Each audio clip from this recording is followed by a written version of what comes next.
શહેરના અકોટા દાંડિયા બજાર બ્રિજ સોનલ પેનલના નીચે એક મોટી અકસ્માતની ઘટના સામે આવી છે, જેમાં એક કાર ફૂલ સ્પીડમાં રેસિંગ તોડીને પલટી ગઈ હતી, જેમાં ઇજાગ્રસ્ત થનાર બે વ્યક્તિઓને પ્રાથમિક સારવાર માટે એસએસજી હોસ્પિટલ ખાતે ખસેડવામાં આવ્યા। વડોદરાના અકોટા દાંડિયા બજાર બ્રિજ પાસે ઝડપની મજાના કારણે અનેક અકસ્માતો સામે આવી ચૂક્યા છે, પરંતુ પોલીસ તંત્ર આ વાતનો કોઈ નક્કર ઉકેલ કાઢવામાં સફળ રહ્યું નથી, જેના કારણે અવારનવાર અકસ્માતની ઘટનાઓ સામે આવતી રહે છે।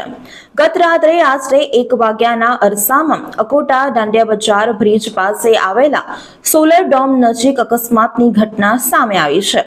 આ અકસ્માતમાં સોલર ડોમની નીચે આવેલી રેલિંગ તોડીને કાર પલટી ખાઈ ગઈ હતી।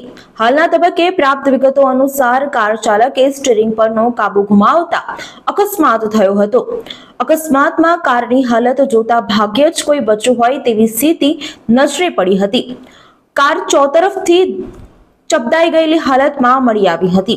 વધુ પ્રાપ્ત માહિતી અનુસાર આ અકસ્માતમાં કારમાં બેઠેલા એક મહિલા અને એક શખ્સને ઈજાઓ પહોંચી હતી। બંનેને 108 મારફતે એસએસજી હોસ્પિટલમાં લઈ જવામાં આવ્યા હતા, જ્યાંથી ટૂંકી સારવાર મેળવીને તેઓએ રજા લઈ લીધી હોવાનું જાણવા મળી રહ્યું છે।